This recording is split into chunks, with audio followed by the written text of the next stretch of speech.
Hey everyone, welcome to a Miskatonic tribute to Stuart Gordon. Man, I had a whole spiel prepared for this because Stuart meant the world to me. I'll be brief and I'll only touch on a few little glimpses of this because there's so many great people here today with us, and I don't want to kill into their time.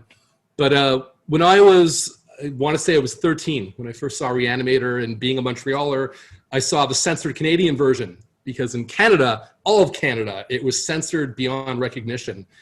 And even then, it was a life-changing experience. And I fell in love with the characters and that cast and that dialogue and those crazy situations. I wanted to know everything about Stuart. And then, of course, when From Beyond came out, it was just a revelation. Years later, I got to meet Stuart and also Brian Yuzna together at the Festival International de Cinéma Fantastique. And I interviewed them for Screen Magazine, and I was terrified, absolutely starstruck. And Stuart, being legitimately one of the nicest people that has ever lived, was the sweetest guy on earth, put me at ease, and was the most generous interview you could ever possibly have with someone. And I'd never imagined that years later I would be a festival programmer or could ever be one. And I got to bring him to Fantasia for Edmund. And it was the first of several times I brought him to the festival, and a friendship blossomed from there. And I'd have dinner with him, and I'd go to LA.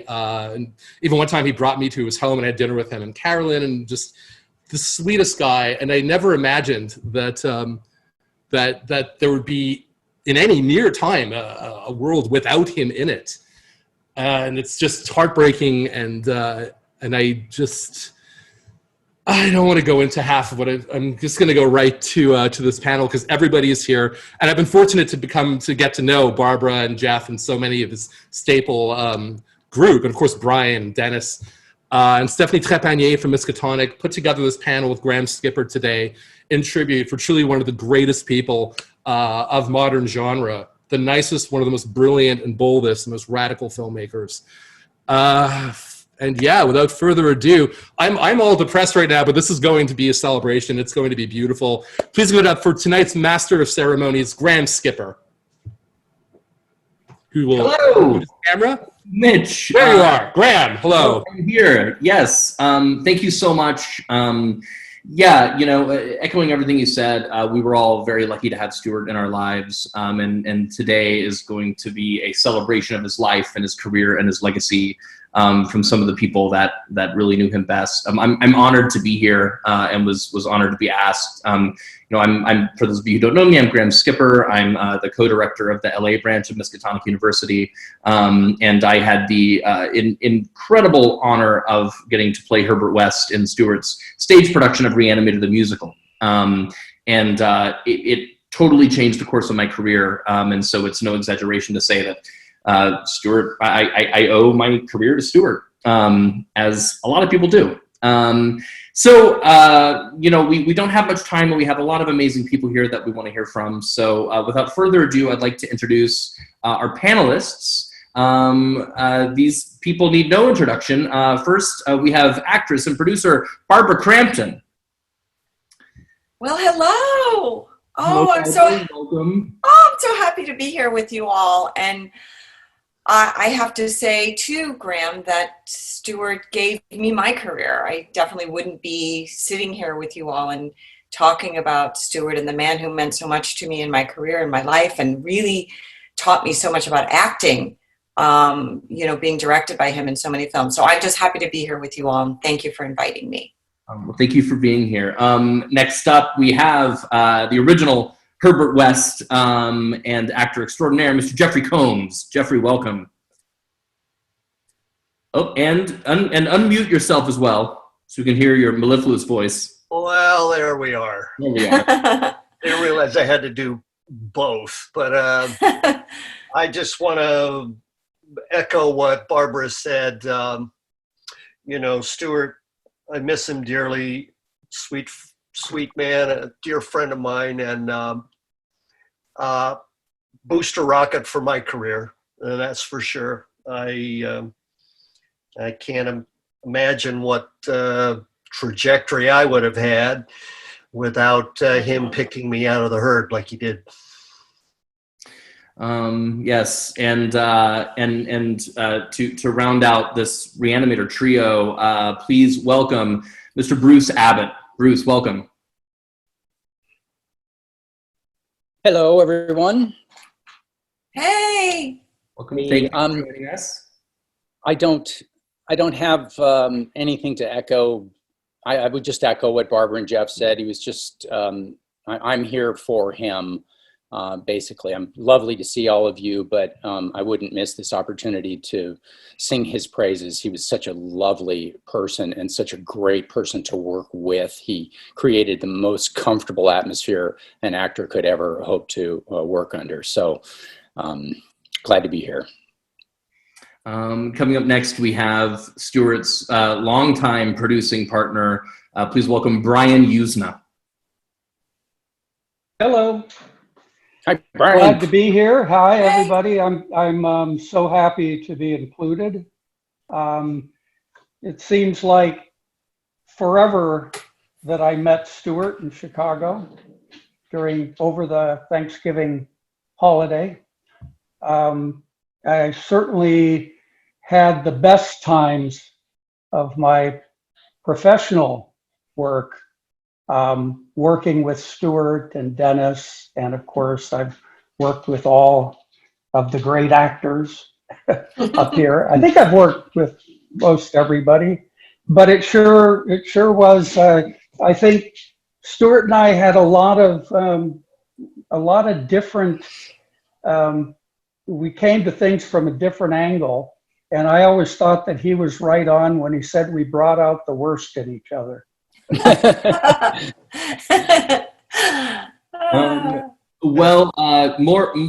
another person that I'm sure brought out the worst in Stuart, and that Stuart brought out the worst in. Welcome Stuart's longtime screenwriting partner, Mr. Dennis Paoli. Hi, everybody. Stuart. Hey. Hi, Stuart Dennis. was my oldest friend that I still have. Stuart was my oldest and best friend. I miss him every day. It's amazing how you, even in a pandemic where you can't walk around, I still see something every day that I want to call him up and tell him about, that I just want to talk to him on the phone. He made me laugh all the time. And I miss him terribly. But I'm so glad to see all of you. Really, he had the gift to not just make friends with you, but to bring all his friends with him. He made a family of all the people you'll see today. So I want to thank him for enriching my life, not just with the work that we were able to do together, but with the people that we were able to work with. Mm-hmm. And speaking of family, finally, I'm really, really happy that we have Stuart's greatest collaborator in art and in life, Stuart's wife, Carolyn Purdy Gordon. Carolyn, welcome. Hi, everybody. It's good Hey, to see you. Carolyn. Hi, Carolyn. Yeah. Thank you for setting this up, Graham and Stephanie and Mitch and all of you. This is a lovely idea. And I'm glad to be participating. Well, We're glad to see you. Glad to have you here. We wouldn't have missed it, Carolyn. I love you. Well, we love you. Or as Stuart would say, I love you all except for one, but we don't need to talk about that.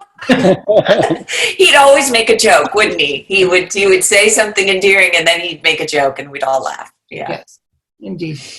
Yeah. Well, we don't have a ton of time, and I know we could all wax about Stuart for hours, but I'd love to just jump into talking about Stuart's life and go way back. Carolyn and Dennis, I'd love to have you talk about Stuart's college days. Well, right now I think we're seeing Stuart. There's his college days. Actually, that's not his college days. Those are his high school days. I think I'm the only one in the panel who knew him. Oh, there's his college days. But I met Stuart in high school. We went to a large all-male technical school. And it emotionally stunted us for life. but it allowed us to be creative in a strange sense. Since there weren't girls around that you had to impress, you could be as crazy as you wanted to, and we were. You can see that we made short films. Stuart was a filmmaker from before I met him. We made 8mm, isn't that a wonderful camera? He made 8mm shorts, comic shorts, that were either little stories or were sketch humor. A la the Goon Show, which we were fans of and tried to steal a look at. Stuart, when I met him, was the funniest person I'd ever met. He maintained that all the way through our relationship. And for some strange reason, he found me funny. I think it was the way I looked. It was the way we related to each other. We wrote for the high school humor magazine. And then at Stuart's inspiration, we started a comedy group, a satire and comedy group. Our heroes at the time were all comics. The shock comics at the time, Lenny Bruce and Dick Gregory, the improv comics like Jonathan Winters, and the Chicago comic geniuses, Mike Nichols and Elaine May, and of course the improv institution, Second City. They were our real heroes. So we started a sketch comedy group, and we did, parodies of relationships and local life in Chicago. But we did some pretty raw political stuff and some deeply philosophical comedy, dark versus light, because we were high school students. But actually, we were pretty good. We played the coffee house and folk circuit, and we would go on and do about 30 minutes of sketches between folk singers. And we actually got regular gigs at a couple of Chicago bars and coffee houses, and we actually built up a following. It was mostly Stuart's work, but Stuart and I started writing together at that time, and we wrote a lot of the bits, and it was great fun. We got to the point where we were going to go to college, and right before we went to college, we auditioned for the Second City touring company, and we were accepted. Except we made, I think, one of the smartest decisions we ever made, which was to actually go to college instead. We went to the University of Wisconsin. We were roommates in the dormitory, and it's at that point it's at Wisconsin that Stuart became a director. He directed some of the most experimental and entertaining theater you could ever imagine seeing. And he also met the roommate for the rest of his life, he met Carolyn. I was a phone number dialed at random when Stuart was out on his first, or one of his earliest drinking nights. Kids from out of state used to come to Wisconsin because it was a big drinking school. And so Stuart was dialing phone numbers at random on the campus telex system. And I actually dialed it. What? You dialed it? Yeah, he picked it. I opened the phone book for your dormitory, and I said, just pick a number. And he went like this, and I dialed that number, and it was you. Oh my God. Wow. Well, that's news. Anyway, he was totally wasted and kept saying all these, oh, you sound like you're really pretty. And you sound so nice, blah, blah, blah. And I, thinking I would never see him, I said, you're right. I'm gorgeous. I'm drop dead gorgeous. And so we went up, he called me the next day to apologize in case he had said anything inappropriate in his drunken stupor. And we were like phone pals for about 3 weeks before we ever met in person. And then one day he called me up and said, I have to sketch a house on Gorham Street for my art class. So if you want to come by, we could meet in person. And I said, okay. And then had second thoughts about it, about that would not be the ladylike thing to do. And tried to call him and cancel. And I didn't reach him. He'd already left. So I was a no-show. So he called me up that evening. What happened to you? I tried to explain, and he said, okay, let's make another plan. I'll come to your dorm and call on you, like a gentleman. So we set up a date and a time, and he was a no-show, just to show me. And That's then, so funny. and so Stuart, Yeah. a few days later, he called me again and said, why don't you come down to your lobby? And he was there. And I thought he was a hood trying to go straight.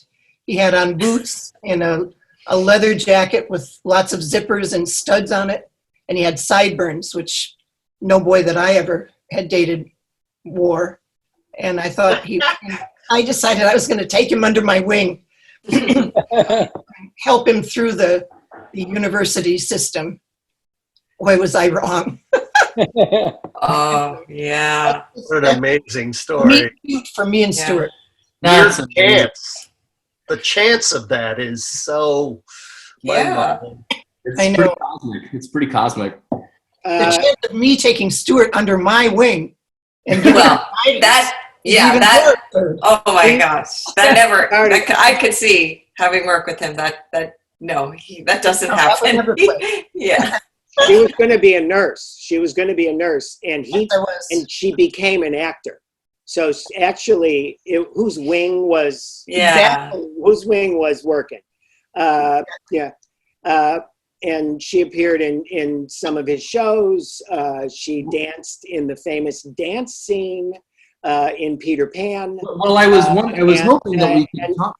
And what happens when you go under Stuart's wing is eventually you get arrested. This infamous Peter Pan production. Could you talk a little bit about this Peter Pan production and this amazing picture that's here on the screen right now? I just love that picture. Tell us a little bit about what happened during Peter Pan. Oh, me or Dennis? Whoever wants to talk about it. Stuart, one of Stuart's professors, I think it was John Ezel, suggested to Stuart, you should do, he directed a few shows by then, and John Ezel, Professor Ezel said, you should consider doing a production of Peter Pan, but make it modern day. Make the pirates into the police, because we were having a lot of demonstrations against the war in Vietnam, and the police were very much the enemy back then. And make the pirates into policemen, make the Lost Boys into hippies, make Tinkerbell into, the fairy dust that she strews is LSD. Right, Dennis? Yeah, his inspiration was actually the Democratic Convention in Chicago, where there was a police, Right. Stuart. We were there for that. Yeah, Stuart we and I. were all there. I think you guys dragged me out of a cloud of tear gas at one point. But it was, I'm having. I remember walking down Michigan Avenue with you and Stuart, and the National Guard drove by in those open vehicles that they had. And with and machine. they started hollering at you and Stuart for having long hair. And you threw your arms up and you said, arrest me. Yeah. Take me.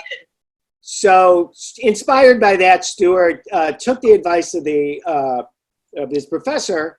And the Indians in Peter Pan were the Black Panthers. I was one of the hippies. I was the twins. Remember, there are twins. I had done so much. I had done so much acid that I skitzed out, and I was two characters. It was amazing. We didn't change a line of dialogue. It worked perfectly. The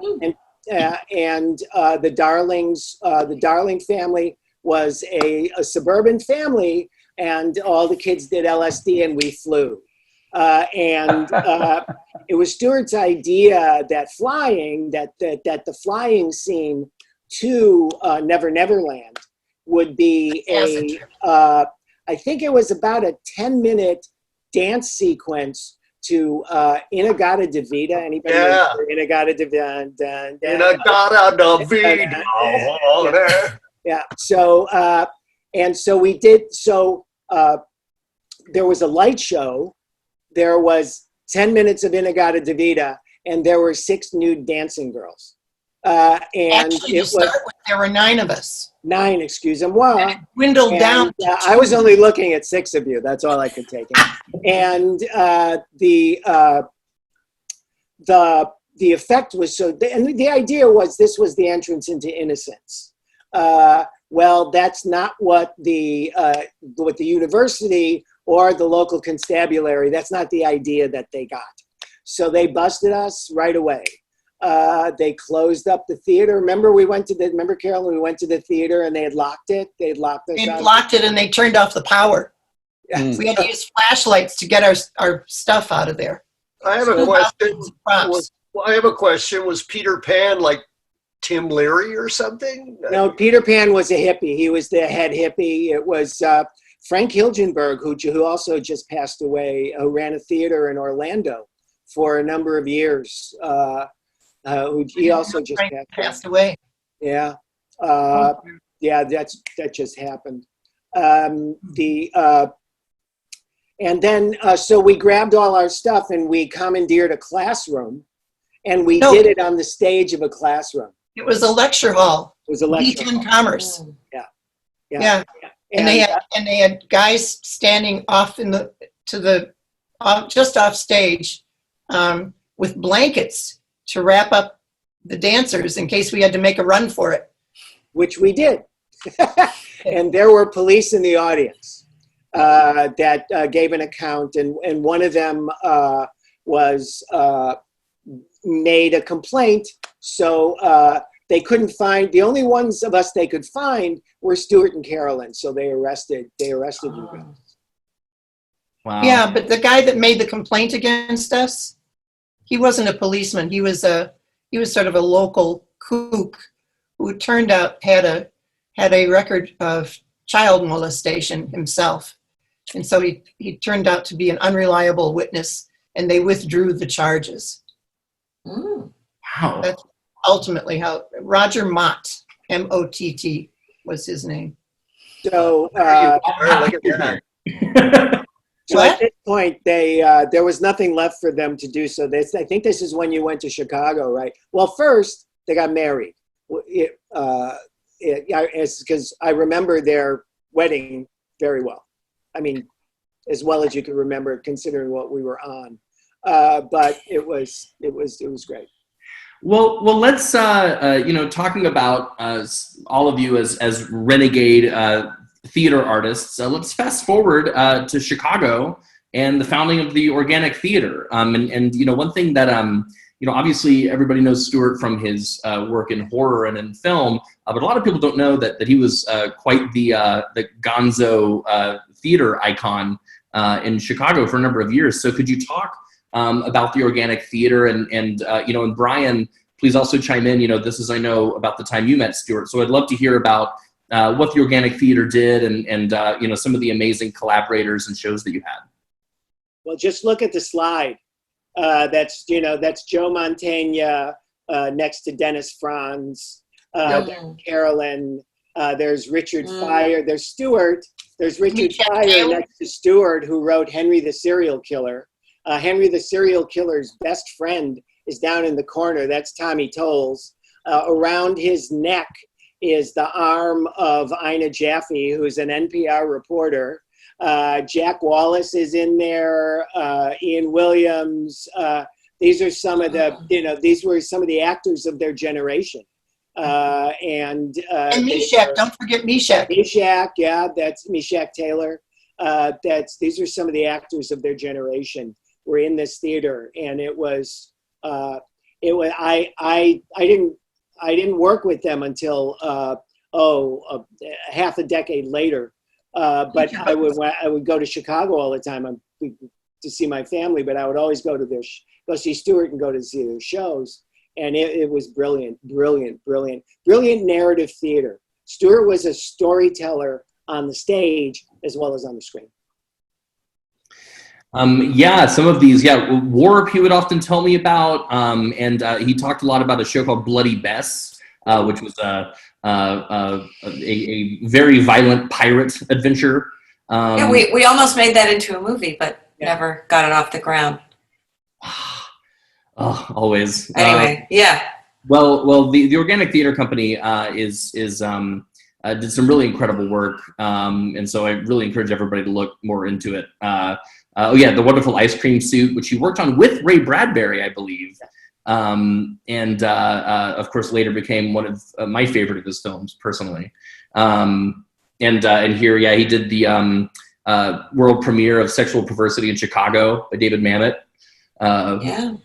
Really, really amazing stuff from those Organic years.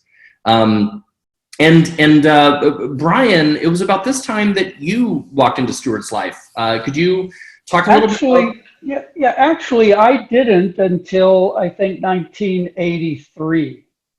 So the Organic Theater had been around quite a while by then and had been quite established. I don't know how many productions they had, but it was in 1983 that I was looking for a director for a horror movie. And I even put an ad in Variety. I didn't live in LA. I lived in North Carolina at that time.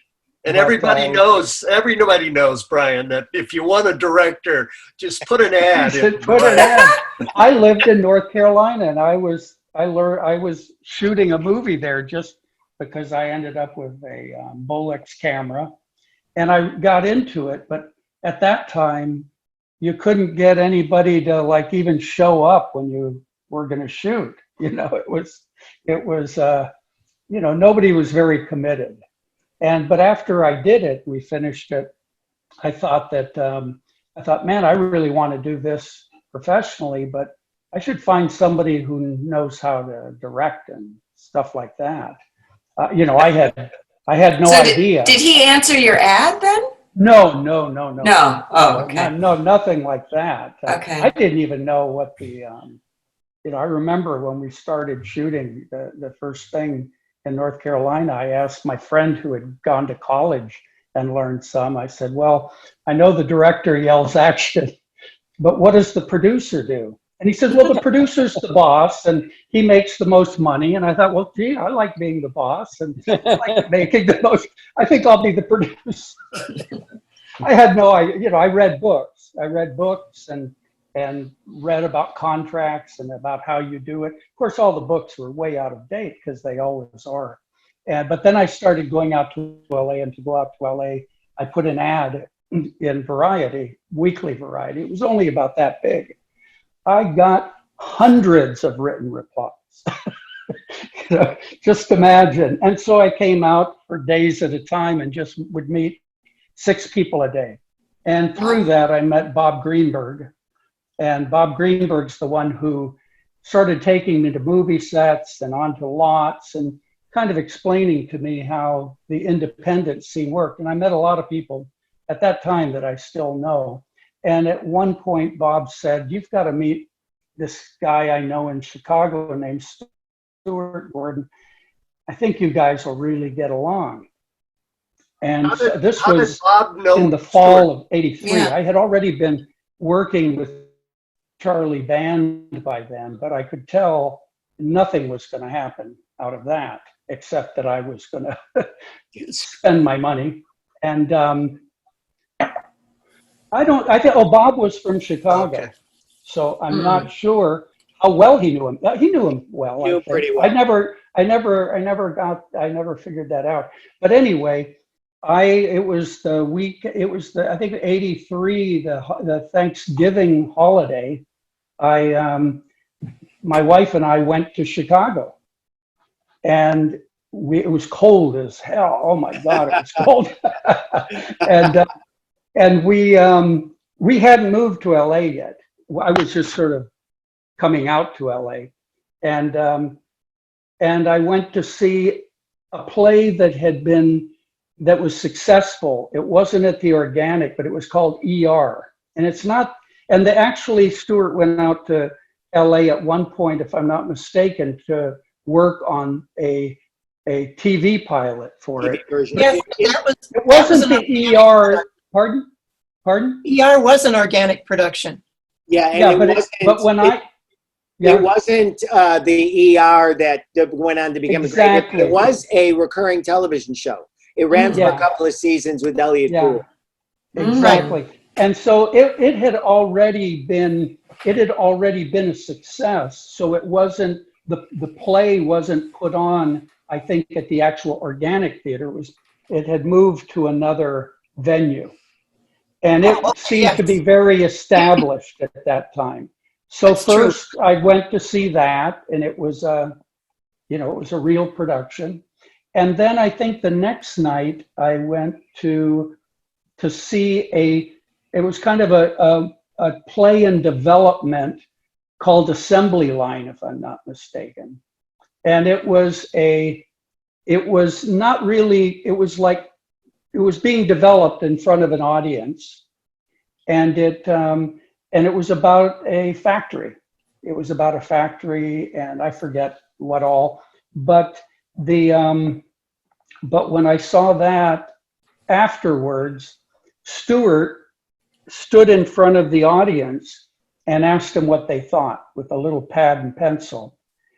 And I guess there's a pretty solid, like a dedicated audience for the Organic Theater at that time. The people in the audience were not unfamiliar with this process, and they were often very, very kind of clear about what they thought, sometimes not completely positive.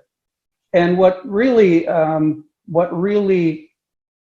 kind of struck me was that Stuart didn't push back, which is your natural inclination is to push back against criticism. But he listened, would nod his head, knowing he was right anyway, and take a note. And then the next person, and then I think it might have been that very night that we had dinner at your house, Carolyn. I think we had dinner at your house, and then Stuart and I sat at the window and drank some beer, and I think smoked some pot, and talked. George? And pardon? Nothing. Well, I remember going to somebody's apartment that was up like on the second floor or something in Chicago. No, you're right. And I was just teasing you. Oh, okay. But anyway, at that time, I was pretty much already sold. I was on board, and I said, I want to make a horror movie, And he said, listen, I've got a couple of ideas. One was a story about a dog that terrorizes a kid in a playpen, I think, or a crib. And the other one was Reanimator. And I thought, I had read some Reanimator. I knew there was a band in the 70s called Lovecraft. And I thought, well, the Reanimator sounds good. I didn't like the idea of the dog, and I should have kept to that because I eventually made a dog movie that was not very good. And I think, what was I was smarter when I was younger, But so then I said, well, let's see the Reanimator. And he already had a script that was written by himself and Dennis and William Norris. Yeah. And it was about I think it was a hour pilot for a TV show. It was Yes. it might have been 60 pages, I don't know, 55. And it was basically the character of Herbert West. Dan Kane and Meg and Dean Halsey were all there. And it was basically that story up till the point where Dean Halsey gets killed. And at the end, actually, West is dying, and he asked Dan to inject him. And I think that was the end. And so then I think there were some sketches of what other episodes would be. And this is a time of broadcast, kind of. It was still cable hadn't taken over. And I thought, well, this is great. It's got bringing people back to life and all that. And I said, well, if you want to, I don't want to do TV, but if you want, let's develop it into a feature and go for it. Well, within 1 year, exactly 1 year later, we began shooting Reanimator on the Monday after the Thanksgiving holiday. So it was exactly 1 year. Wow. And of course, at that point, walking into his life are Barbara, Jeff, and Bruce. So can you talk a little bit about getting involved in the Reanimator process and what it was like meeting Stuart and prepping for that, prepping for these roles, and what were your thoughts at the time? I think one of the things that struck me the most was when we were going to shoot it in Chicago at the Organic Theater. Stuart wanted to shoot it at the Organic Theater. And he wanted to shoot it in black and white and really rough. He says, they will be afraid of what we might do. I thought, I don't know. I want to make a Hollywood movie. My dream was to have a movie like a Hollywood movie. But we were going to shoot it at the Organic, and I even met with the Organic board. And I said, sure, let's do that.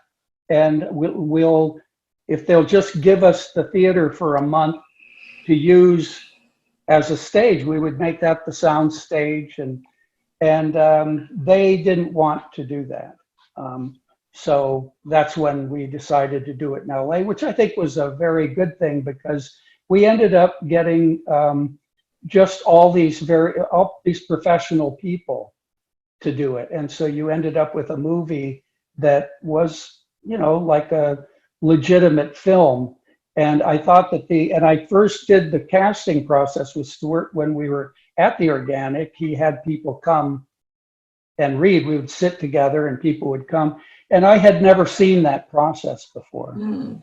And I thought it was just really, really interesting, mainly because everybody knew what the process was. Okay. And I didn't. So I thought, wow, I can see. But it was also, hard for me to see how you could tell if someone was good or not.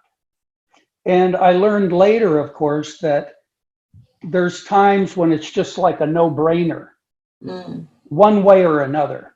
They're great or whoa.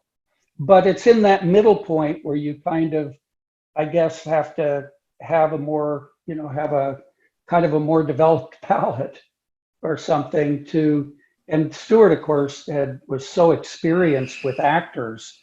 That was like the most impressive thing. And when we came to LA, then the process was the typical LA thing with headshots. Anthony Barneo was the casting director, and it was, it was obvious, when Jeff came in, it was like, that was your no-brainer. No-brainer, yeah. And Bruce was already, right there at the top of the list, and it was finding the actress who would pair well with Bruce, to use a wine analogy. So how did Barbara get involved? They would work together. Well, Yeah, but I wasn't the first person that was No. cast as Meg. There was another gal who got the I part. remember that. But I wasn't called in. I didn't have an audition for it. And then her mother read the script and said, "No, you're not doing this movie." Mhm. And yeah, and so Anthony had another round of casting, but by then Jeff and Bruce had already gotten the parts, and I was brought in to read with them. And I didn't know that they had the parts already. Nobody told me that. There was a few girls there, and I just saw those guys, and I was reading with them in the room various scenes, and they were so good. I thought, oh my God, I hope these guys get the part because both of them are amazing. And, you know, of course, I hoped I got the part, but I didn't know. And I do remember, as you say, Brian, you know, Stuart coming from the theater, as we all know, he was so good with actors, and he kept, you know, encouraging us and talking to us and giving us different feedback. And I can remember a couple of times him saying something to me and then saying, go out and work on the scene with Bruce and then come back in. And so I think I was there for a long time because, you know, Stuart, he wants to take his time and get things right. And that was frequently on the set as well, going into overtime many times because he just wanted to try different things and wanted to keep going until he felt like you felt comfortable with your performance and he felt comfortable with it. So, but anyway, I'm getting ahead of myself, and you know, Jeffrey and Bruce were there. What was your experience like in that audition process? And Bruce, me, you, what do you want here? You go. Well, I was doing a play in LA in a small theater on Melrose Avenue, and Anthony Barneo, who was sort of the in-house casting director for Charlie Band at the time, but he said, you know, I don't know how he got there or why he came and saw that play, but he did, much to my good fortune. And he said to me afterwards, I had auditioned for Anthony a couple times. He said, I'm casting something that you might be right for. Yeah, right, sure. Okay, maybe. And I did get a call from my agent sometime later, and I went in and I met with this guy that you're looking at on set on the screen right now. Looked very much like that. May have been wearing that sweater for all I know. And I read for him. I was really lucky that the play that I was doing, the character was kind of like Herbert, much more neurotic and broken, but more vulnerable, but very much that kind of better than everybody kind of attitude. So I was already kind of in the groove. And so I got a call back, and that's where I first met Brian. Brian wasn't there for the first audition, but he was there for the second one. And my callback was to be paired up with David Gale, the great David Gale, and we did the basement scene together. Do you remember that, Brian? And I got the part. And I also remember Barbara, although I don't remember her face or anything, but I remember the actress. And I remember some sort of conversation between her and her mother after the audition outside. Oh, it was that soon. It was that soon. Her mother was her manager. It's kind of like that was like callback. I didn't know that. Yeah. And then when I got the part, they said, would you come in and read with other actors? And I thought that was a good opportunity for me to just kind of get more and more rehearsal time with my role. So I said, sure. So that was a real eye opener for me to be there all day, or maybe it was 2 days, with Stuart and reading all these different pairings of actors and actresses. And fortunately, it came down to Barbara and Bruce, to my great good luck. So who knew? I remember Stuart saying, this is based on Lovecraft. And I went, oh, yeah, Oh, yeah. So when I came in and I was reading with Bruce, Bruce didn't have the part yet, or he did? Did I come in I later? don't remember. I don't Yeah. remember, I don't know. Bruce. Do you remember, Brian?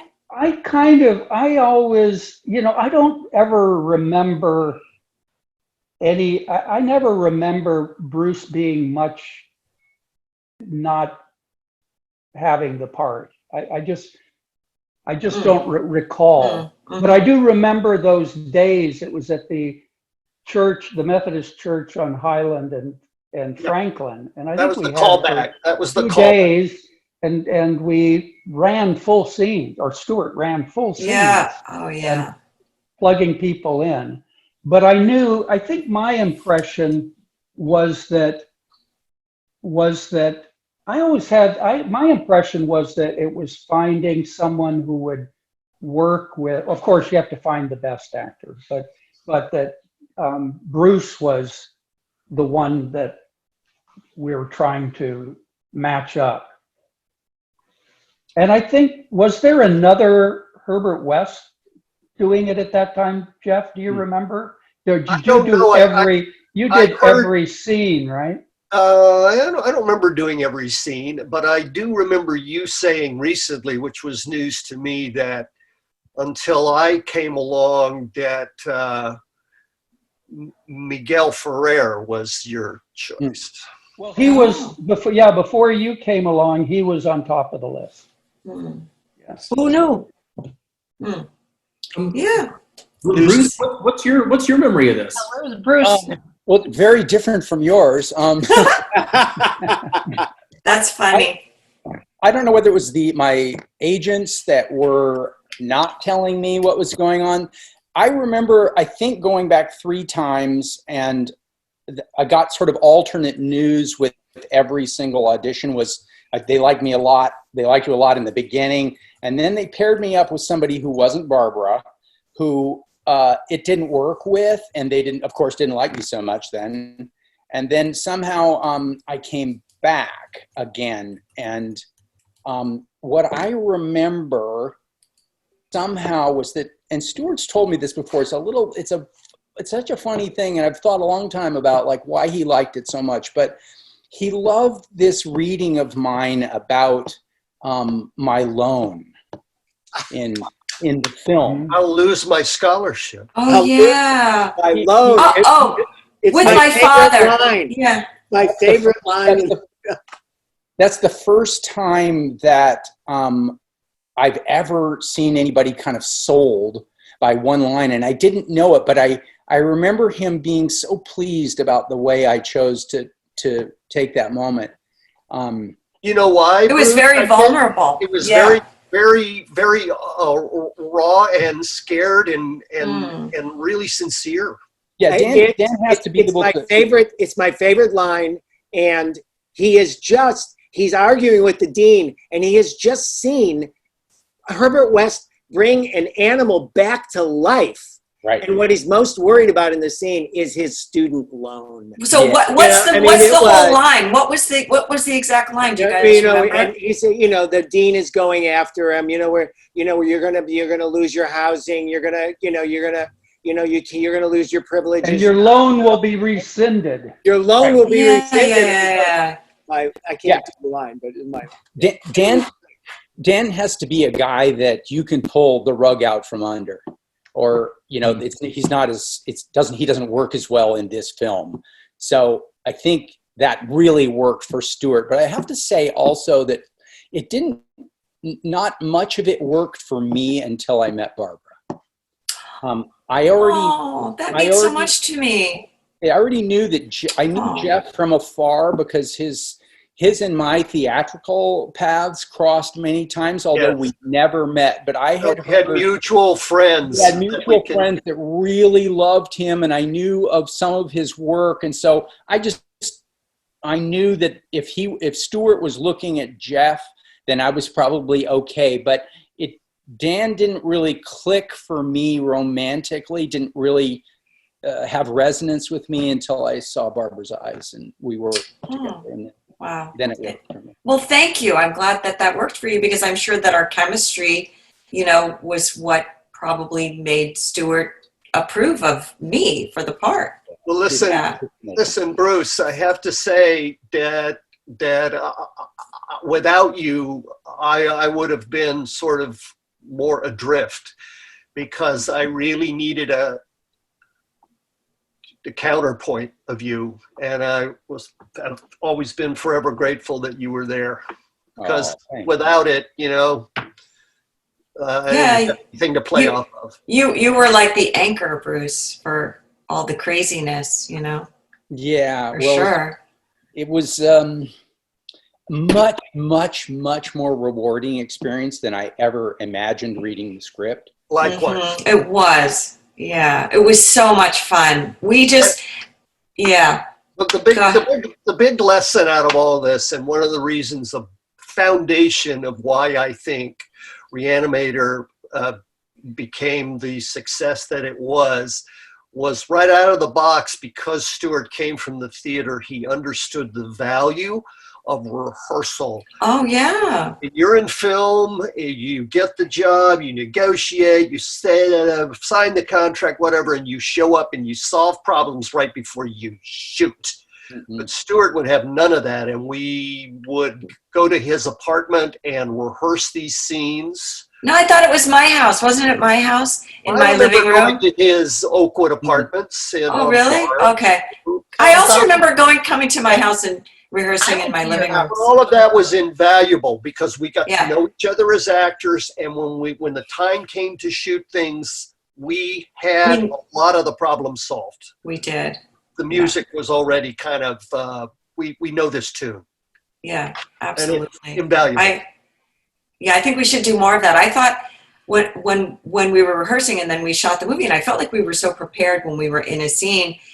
Again, I'll go back to what I said earlier, that Stuart didn't want to stop shooting. He kept going. So we would do a lot of takes, and until he was satisfied, we wouldn't move on. And frequently during filming of Reanimator, I remember we had 14, 16-hour days, and I got paid more in overtime on that film than I did in my regular salary, because the overtime was so big. Right? We did. Didn't we all? But I'm sure Brian was thrilled with that, wasn't he? I Yeah. think we were we just wanted to get everything out of the way. I think the overtime wasn't really so much a cost problem. I mean, we had to pay the crew also. It was the turnaround problem. Yeah. It was the turnaround problem, and it was the weariness problem. People were worn out. It's exhaustion. So it was a 18-day shoot. Yep. I think it was 18 days, and to do that we had to cut the opening scene. The opening scene was cut, and we got that 3 weeks later or something. You decided, well, actually, after the cut, yeah, because we had to also reshoot the effects at the end, and there was pieces missing. But it wasn't like I said, it wasn't so much because of the cost of the cast and crew. Overtime often it's just well worth it. Mhm. It's just that then everybody's got to sleep, and pretty soon you can lap a full day. Of course, so we had to come back, so we didn't get our turnaround, or did we? I don't remember. You have to get. There's a certain amount of turnaround you have to get, or you pay penalties. But with the crew, all that stuff, then, without a union crew, back then you negotiate with the crew up front what they'll accept. Because they're the ones that really suffer, because they come before and they stay after, and everybody has to drive home.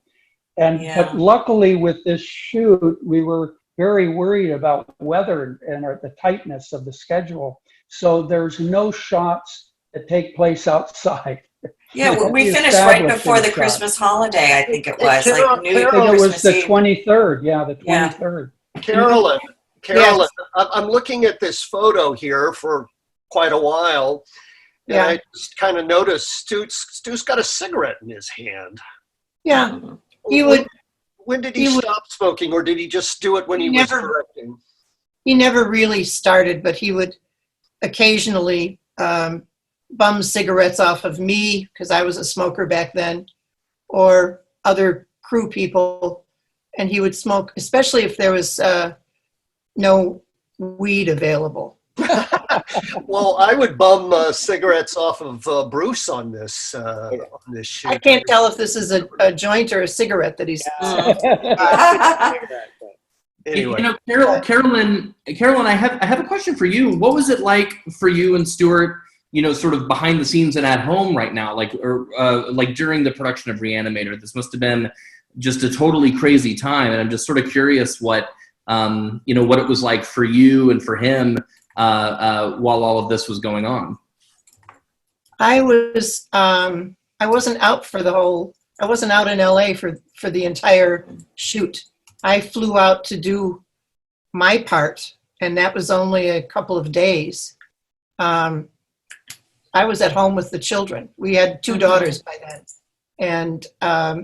And so when it came time for me to do my part, I got a sitter to stay with the kids, and I flew out by myself.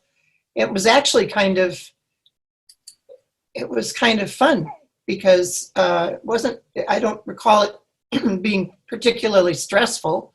It was a little time away from my children, which is sometimes a good thing. And it was a time to be with my husband and be a couple again, which was very enjoyable. And I'd worked with him so many years in theater that it was like, you know, it was like a pair of old shoes, you know, old comfortable slippers, to work with him again. I liked it. It was my first movie ever. And I was gobsmacked. I really enjoyed it. And Barbara, you're right. We did rehearse at that Craftsman style house. Yeah, that guy named Larry. Larry Gilman was my boyfriend at the time, and we shared a house together. And I think we decided on that for maybe some of the time, Jeff, because I had the biggest living room for whatever reason. right. So I think, you know, think we That's said, that's where I met all of you. That's where I met Bruce and Jeffrey and you. And then I thought, well, this is how it is. You know, you rehearse a movie before you shoot it. And so that hasn't happened to me since. No. I find Time is that money is time. It's unbelievable. But Yeah. I will do that. I mean, I will rehearse. I will come in early. I'll fly in early to the location. But it's just getting everybody together, especially if you're in location. You can't, you know, pay for everybody to be put up. I mean, it's, you know, budgets are tight on these independent movies. But and we all did that for free. I don't think we got paid for that. I don't remember, Brian. No. I don't think we got paid for that. No. I think we just And that is the issue. And that is the issue, that it has to be, the actors can get together and do it. The director and the actors can get together. we can, but everybody has to Just agree. a very, you know, but the production can't get involved unless it's paid like regular. It's just too regular much day. money. It's Yeah. just too much money to pay for the, Yeah. you know, for an independent movie. But, you know, I'll still continue to do it. I do it a couple days here or there. That's all I usually get anymore. But anyway, and in television, Jeff works a lot in television. You don't get, you know, there's no way to get that. Mhm. No, you Yeah. got to come prepared because I just Just come wanted to prepared. mention something, backing up a little, that was triggered by when Carolyn said that when she met Stuart, it looked like he was a bad boy trying to be good or go good. And I remember when I picked him up at the airport, and it must have just been him. I don't think you were with him, Carolyn, when he first came out. Were you with him? SUV, you picked us up at the Long Beach airport. Exactly. Yeah. So you were. I thought you were, but then I thought, well, maybe the kids and all that. But Yes, you- when I met him and he came off the plane, he had like this leather jacket on with patches, boots, and I thought, what is this, a juvenile delinquent? This is good. And I Yeah. think, and what's so funny about it is that it's a part of Stuart that you don't see at all anywhere in publicly, or like when you read about Stewart or interviews and stuff. And it always struck me because he just sort of seemed like a tough guy. You know? Yeah. Sort He of never acted like that outside. I guess maybe that was something in Chicago, the Chicago greaser. thing, yeah. style. North Side, we were North Side greasers. There you Our go. high school was a greaser high school. So we actually just saw on the slide for From Beyond popped up, and so I wish we had 8 hours to talk about this stuff. But why don't we move forward a little bit into kind of the post Reanimator career of everyone? You know, like obviously. So many people continue to work with Stewart over the years, you know, and to me, it reminds me a lot of working with a theater company, you know, and you have your stable of people that you like to keep working with. And so I'd love to talk, you know, for everybody to talk a little bit about, you know, the further projects you worked on and with him. And what I'm sort of especially interested in is his evolution as a director that maybe you noticed over those years and over the many different projects. And this is open to anybody. Well, with film, I mean, because on Reanimator, he didn't know camera left from camera right. He didn't. No, there were a lot of discussions Yeah. with Mac, arguments actually about screen direction. You can't, that won't cut. With Mac Alberg, our cinematographer. Yeah, Mm. yeah. Or just having coverage. Having coverage was something. I think Stewart had read Hitchcock, and he decided that Hitchcock claimed that he would only shoot the movies so it'd cut the way he wanted it to. And I don't know if there was so I think Stewart had this. That. He So tried Stewart that was with Barbara. thinking that.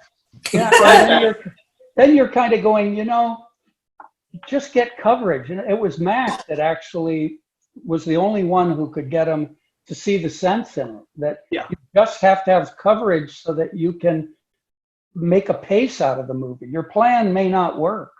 You have to have choices. the Yeah, way you have to you have thought. choices. You know, And it's really hard to do this line. I remember when you used to try that. You'd say, just do that line. Well, can't we do the lines before and after it? You know? Yeah. No, I only want this. Yeah, Well, that that's was a hard the thing kitchen to scene. do. That was in the kitchen scene and From Beyond. Yeah, Barbara, sometimes.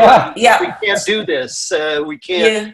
Why can't we run the scene? That's You what need a lead in because for the actor, you need a lead in, you know, to get you in the moment. But I will say, I know Dennis, you had your hand up. You want to say something, but I will say, go ahead. You say it, and then I'll keep my thought. That's okay. What? I just wanted to give a shout out to Lee Percy, who Yeah.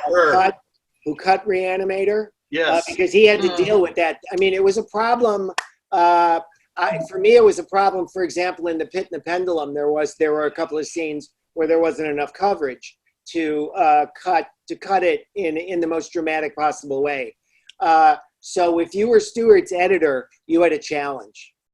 I think he got a lot. I didn't know that he was still really even pushing that by the time The Pit and the Pendulum came. I felt like Stewart got to be, he got to be very experienced. You know? Yeah. I mean, I think the talent level stayed the same. I think I always thought his greatest talent was telling stories with actors. Yes, with the Not characters. necessarily. It was, not necessarily. yeah. It wasn't like, look at these cinema frames and look at this shot and look at this reference to the Kubrick. And that wasn't his talent. His talent. It was all about the emotionality within the Yeah. performers. And Exactly. Yeah. And I think that's something that you don't see very much at all. You hardly see it. And I think one of the things that made Reanimator such an astounding picture was that we were just not used to seeing kind of a hardcore cheap horror movie be directed by somebody who was actually a professional director. He had 12 years of directorial experience. This doesn't happen. Yes, and I've often said this before. He always would say to me, "You know the character Barbara better than I do," but yet I feel like he could play any of our characters on screen. He could have played any of those parts, any of them, including mine, and done an amazing job, because that's the kind of deepness that he had within him, in his soul, about, how to, what are you feeling in this scene? What are you going for? What do you want? All those things that, when you work in theater, that they really ask you, what's your intention? I mean, we all came from the theater, so we were used to that language, but he worked us. He worked us in the scene. It was deep, I felt like.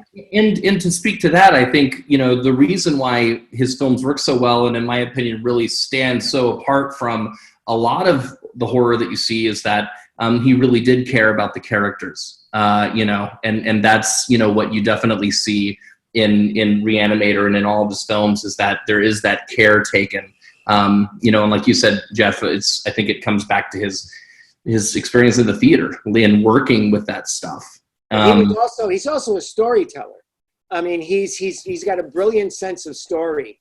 Narrative. And his theater, and that also goes back to his theater. His theater was a powerfully narrative theater, and he had honed the storytelling talent. But he was also brilliant with actors. He was a good actor himself, actually. Mm-hmm. Yeah. Well, let's, we're coming up on time here. And so I want to, continue to kind of move forward a little bit. And what I'm really curious about, of course, later in his career, Stuart returned to the stage and returned brilliantly with you, Jeff, with Nevermore. And so I'd like to talk a little bit about, that and what it was like for you and him to return to the theater, and what that was like for you. Well, a completely different experience for me, frankly. Of course, I knew that Stuart came from the theater. I had too. It came out of Masters of Horror, The Black Cat, or I portrayed Poe, and he kept saying on set, "You ought to do a one-man show." And I'm like, "Stuart, that's not happening." And he was persistent and gentle in his persistence for over a year, almost 2 years, just gently urging me to think about this, to the point where, frankly, I looked around and I wasn't doing very much because of the economic downturn. And I went, I got to do something with my life here. And so I called him and I said, what would this look like? So we got together, and it was a true collaboration. We picked pieces to open, to close. What story am I going to read? Does this poem fit? This is good. And pretty much, Dennis will agree with this, pretty much without much change at all, we kind of came to a framework, and then sent that off to Dennis about the pieces that we would do in the show. And then Dennis, being the brilliant researcher and writer that he is, discovered all this. I didn't hear you. Brilliant. Could you repeat that? Brilliant. We got all the connective tissue, incredible stuff. So, Stuart and I can butt heads. We have, all to the good, all towards creating something that we both are pleased with. But I have to say, in that experience, there was none of that. It was gentle and sweet. It's almost like he knew that he didn't have to approach it that way. And it was the most organic and collaborative experience that I've ever had in the theater. Unlike anything I'd ever done. And he was so supportive and nurturing, and I really don't know what to say. It was the last time that we worked together, and a beautiful thing. And I will forever cherish that time we had together. when we started out doing that show, and it blossomed into a long run at a small theater in East Hollywood, Stewart ran lights and sound every night for a very long time. He would come to the show. So he was basically my stage manager. Stewart, the great Stewart Gordon, is working lights and sound with me. And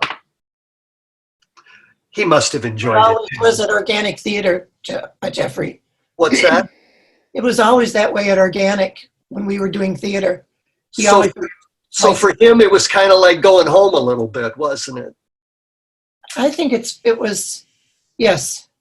And it was his way of keeping an iron in the fire. It was his way of having some small measure of control. Well, yes, at a time when none of us had any control. I was just so. He also loved the show. I mean, he loved Yep. watching you. He loved Poe. He'd always been a great fan of Poe. He had gone. I saw that show 4 or 5 times. I loved it too. Yeah, he talked about Poe to his daughter's class. His daughter, I Suzanne, remember that. literature. Every year. And he talks to them. It was a deep and meaningful experience for him. Well, we cried many times backstage and laughed many times backstage. He was always there for me, and it was an incredible experience.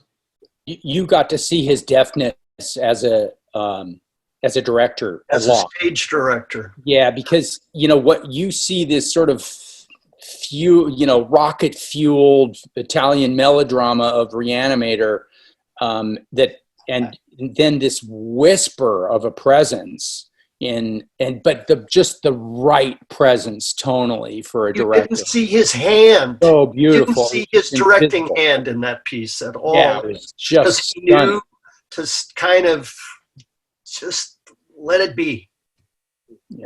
It was an amazing experience because, going into it, I was kind of bracing myself for a much more hands-on kind of control on his part. And he was none of that. It was just support. He had a lot of trust in you, Jeffrey, and rightfully so. Well, he was, You never failed to deliver.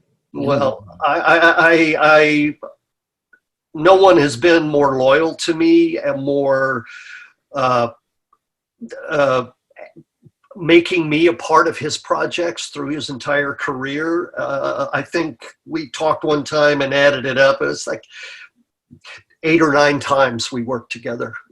And he was always like, hey, I got something and you're coming along. And that's a rare thing in this business, that kind of inclusiveness, that kind of idea of that comes out of his theater, of a company, of a band of people that he can rely on that will over and over sort of solve problems for him so that he can put his attention to other issues, because a director has an array of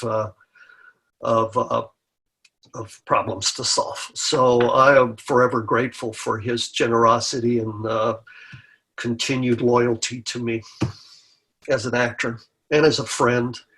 We laughed so much. Yeah. We had so much laughter together over just the silliest things, like 13-year-old boys giggling over nonsense, but bizarre nonsense. So he always called me, because we shot a number of things in Italy, he always called me Giofredo. Every time I'd call him, he'd go, Giofredo. Giofredo is kind of Jeffrey in Italian. And I'd say, Ernesto, come stai? Stuarto, that's what I'd say. Stuarto, come stai? And it would begin that way, and then we'd be silly. So I just miss him. He was a good friend.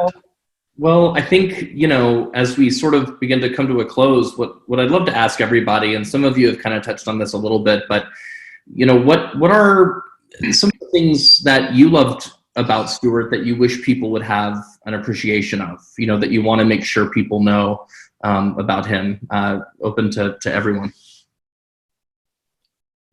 Well, I'll just say a couple of things. I think, more than just about anybody, he brought Lovecraft to the forefront of American cinema. And with you, Dennis, as well, you guys were able to take these atmospheric and dreadful and,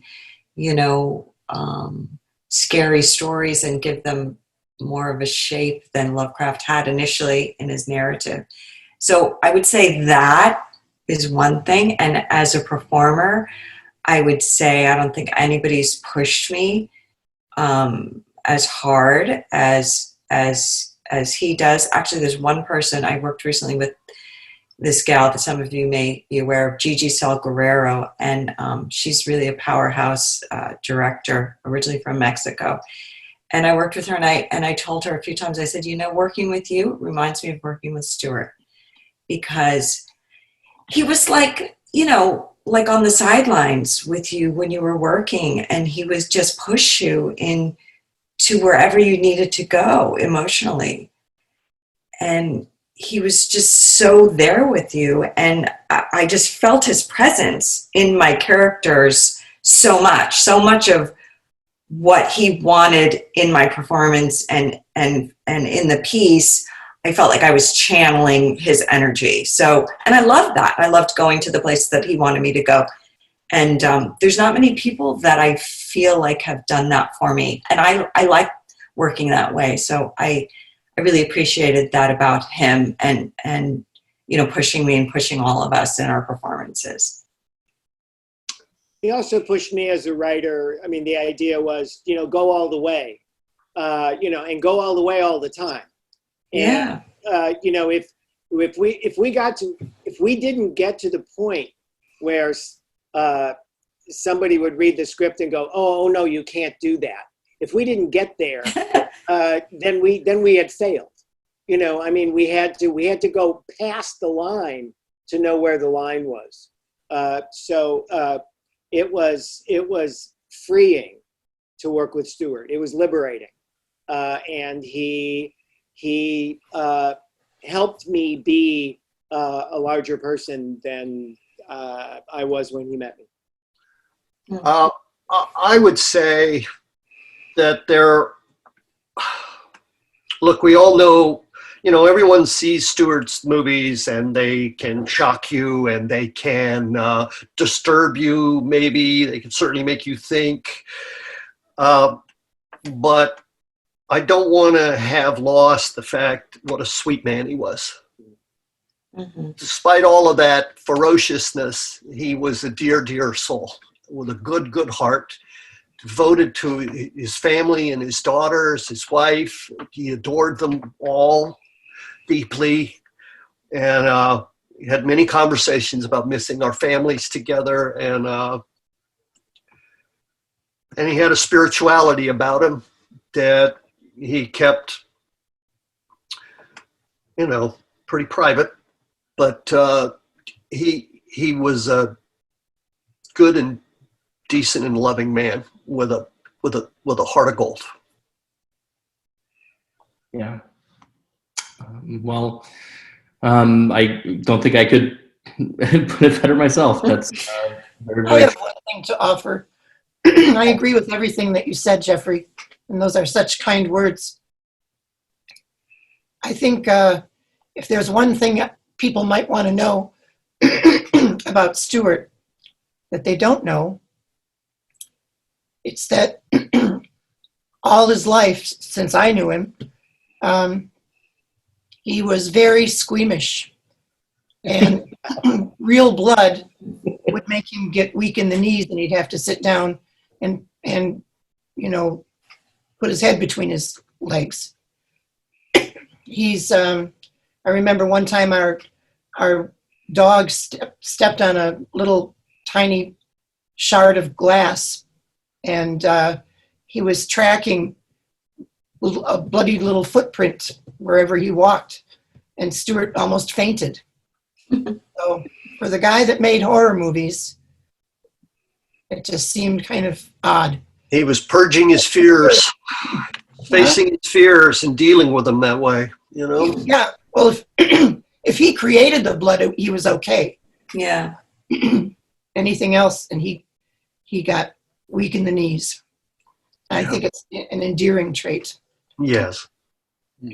You know, Jeffrey, I'm really glad you mentioned him running lights, you know, working on Reanimator the musical. That was something that he did for us too, was he ran lights and sound almost every night. And I remember one night, you know, after the show, like everybody's out there, like, you know, greeting people and whatever. And somebody comes up and goes, you know, to me and says, "Oh, great show. But is Stuart Gordon here? You know, is he here?" And I pointed up at the light booth and I said, "Yeah, he's up there. He ran lights for the show." He goes, "Wait, the Stuart Gordon ran lights for the show?" I said, "Yeah, he does it every night." And you know, in addition to that, I mean, he was always the first one there. He was helping set up the concession stand. Carolyn, you ran the concession stand. I did sometimes. You know, he was always the last one to leave. He always wanted to do, you know, warm-ups before the show. He wanted to, he was always giving notes right before the show, which isn't something that you ever have in like professional theater. You don't get notes constantly. And I remember one thing that has always stuck with me, it was our very, very, very final performance of Reanimator the musical. It was in Las Vegas. It was our last one. We've been doing the show for like 4 years. And he came up to me at 10 minutes before curtain and he said, "Graham, I have a note. Could you change this line and say this just one different way?" I said, "Stuart, this is our last performance, and you're giving me notes?" And he goes, That's awesome. he said, "It's our last time to get it right." He would do that with never And come back. I have a few notes.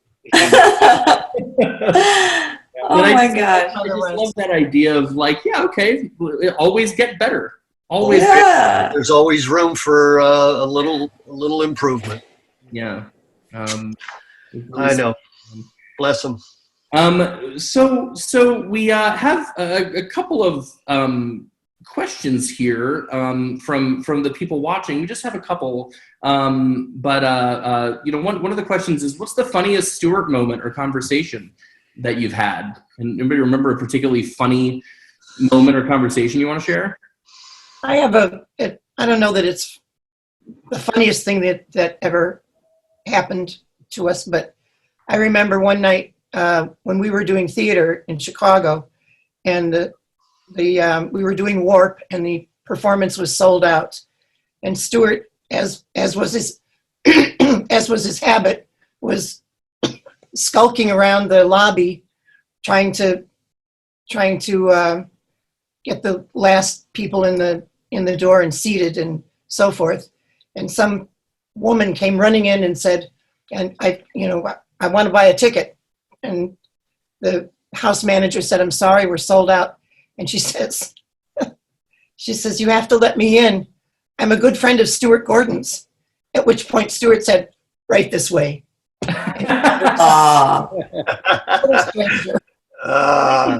I wonder if she knew who he was. No, she did not. She was saying to him, "You have to let me in. I'm a good friend of Stuart Gordon's." That's so funny. Oh my God. Stuart, "You got balls, lady. I'm letting you in just because you got." Yeah. Right. Yep. Well, Anyway, questions from your audience? Gosh, let's see. There's a lot of people saying thank you so much about For Nevermore. Very fortunate to catch it at Fantasia years ago. So Yeah, that was great. That was a great performance. that was a wonderful experience to be able to do it twice at Fantasia. It was really, really meaningful for all of us, wasn't it, Dennis? To be able to go there. I think before then we hadn't performed it in a big theater before. It was That's the first time. Usually a very intimate space that we had here. Yeah. And Stuart was very proud of that particular couple of performances because it was for an audience of film goers. and he wanted his film-going audience to experience live Theater. theater. Yes. And it was very important to him. Well, and I just say with Stuart, I think that's one of the magic. That's the magic of a lot of Stuart's films, but particularly Reanimator, that he accomplished kind of the something that's very difficult to accomplish, and that is a live theater experience in a film. Mm-hmm. Audience participation. Usually films are passive. You sit back and you just experience it by yourself. The magic of that movie is that everyone is engaged and reacting and feeling free to be audible about that. It's an amazing feat to do that. So. I have a question here that I think that Stuart would really appreciate because this is for so many people. Don't be scared. This is for everyone. This is from Spork. And Spork has just started going to film school and has just, earlier this year discovered Stuart and his work and all of you, and would love to know, as somebody who wants to make horror films, what's your advice? And what do you think Stuart would tell them? Well, I think you got to make stuff in your own backyard and start making stuff with your friends, and just, consider yourself a filmmaker from the first time you say action. I mean, just put it together, do it. I think that's how all the young filmmakers who are successful and who have come up are doing it now. That's certainly how Adam Wingard, started making films with his friends, and now he's, making films for big studios. And there was just on Shudder, there was this movie called Host that's just taken over and been a phenomenon. And a lot of, and the people that worked on that particular movie that's with all of their friends. And those guys have been making movies for the last 10 years, but just make movies with your friends, because you will get noticed eventually if you just keep doing it. Joe Swanberg did the same thing. He's working on TV shows. Just start from the beginning and, just use whatever money you have. If you have, $1,000 or, $10,000, just make your own stuff. Look at his credits too. I mean, he's the co-writer on so many of his works. And if he didn't get script credit, he gets story credit. The story, it was very important to Stuart to get the story right, to get the story, the arcs for all the characters, to get the scene, have the scenes have meaningful scenes that had story value, so he could do the scene work with the actors. Right. Stuart wasn't like a gag guy so much as he was character and plot. Yeah. If you get all that put together, the other stuff will take care of itself. But if you start with let's do a string of gags and then we'll fill in, he knew instinctively that's the wrong approach. People have to care about the people that are involved. I think he always said that, didn't he, Dennis? I mean, he always wanted the audience to care about the people, because then the horrible things that happen to them, you would go along on that journey and feel. That was principle number one. You had to care about. You had to not just know the characters. You had to empathize, care. Yeah. I mean, look at everybody's different points of view. Look at Jeffrey's point of view in Reanimator and Bruce's point of view in Reanimator. And I mean, two opposing points of view, but you understood the mad scientist. You wanted to go on that journey with him. He wasn't the bad guy. And you understood Bruce's character as, somebody who was trying to do the best that he could and do well in school, and also, that he was pulled along by this guy that had these big dreams. You got pulled in with both of your characters, and also, me, but the dichotomy of all the different characters that you and Stuart created, they were all full. All of these characters were full and had a point of view and had a justification for doing the things that they would do on screen, right? He was a great storyteller. Yeah, they had to have room in terms of the characters, one of the ideas was that they had to have room for you guys to fill. I mean, you guys all added something to those characters. Guys all added a lot to those characters. I get to be proud of the work, but one of the things I enjoy most about Reanimator is watching you guys. Wow. As we're here at time, I'd love to, first of all, there's a ton of stuff from the audience that are saying thank you so much for this, and thank you all for your body of work. So I just wanted to express that from the people watching. Just to close, I would like to kind of go around to everybody and get your final thoughts. Obviously we all miss Stuart tremendously, and I'll just start and I'll say, I'm forever thankful to him for taking a chance on me and gifting me with the best role I'll ever have. And Carolyn, this certainly goes to you too, for welcoming me into his home and into his family. And Carolyn, for you welcoming so many blood-soaked miscreants into your home throughout the years. So I'm just very grateful, and I'll always cherish my lunches with Stuart. The man knew the best restaurants in town, and our conversations, and it's just a real pleasure and an honor to be here with all of you, and to get to celebrate Stuart like this. So just wanted to say that, and pass it along to all of you. Share some final thoughts with us. Yeah. Well, I just want to say, I'm happy that he brought us all together, and I was able to work on a few films with him, and I had a friendship with him that, lasted a long time. And just appreciate everybody and everything he did for me.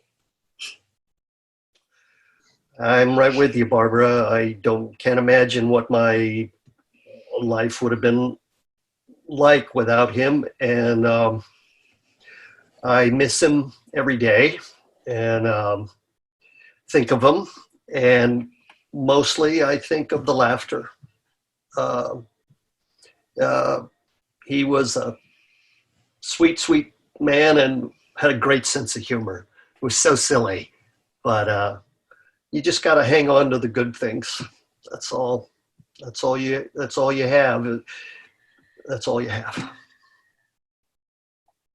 I want to say, in this day and age of supersized egos and massive people with no talent running around, he never trotted his ego in front of his art.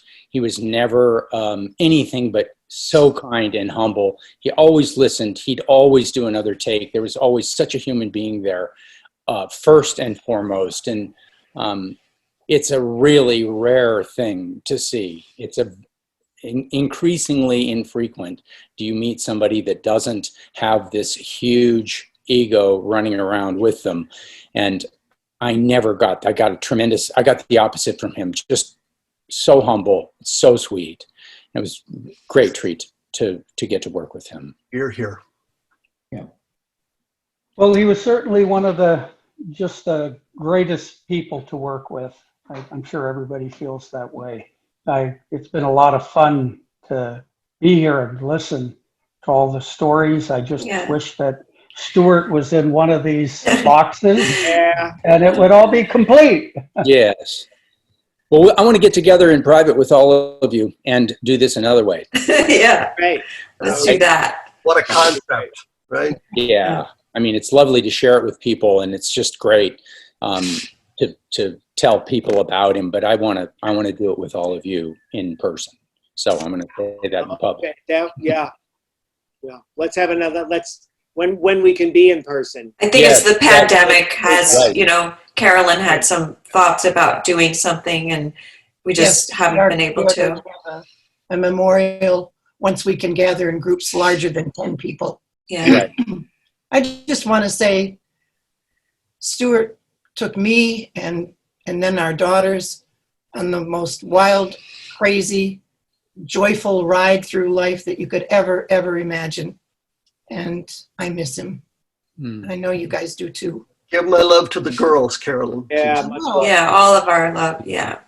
Thank you, Graham, for moderating this panel, and thanks also to Stephanie and Mitch and all the other people that made it happen. Stuart would have loved this. Mm. I keep expecting him to come back from being out of town. That's what this feels like still. Yeah. Well, he would have directed this, Yeah. and you could have had your notes after, Graham. Yeah, Right, we'll get right. them soon. Carolyn, don't. Carolyn, more. Carolyn. Anyway, Well, so thanks to all of you for participating. Good to see you all. Love you all. Good to see you. Love you too. Mr. thank you Stewart. all so much, and thank you everyone for being here and to Fantasia. Thank you, Graham. Thanks. This was a real pleasure to talk to all of you, and everybody go watch a Stuart Gordon movie. Go Okay. one Yeah. tonight. Go watch it. That's what he would want. Yeah. Thank you all so much, and thank you, Stuart. Thank you, Stuart. Thanks, Mr. Chairman. Thanks, Stu. Bye. Bye, all.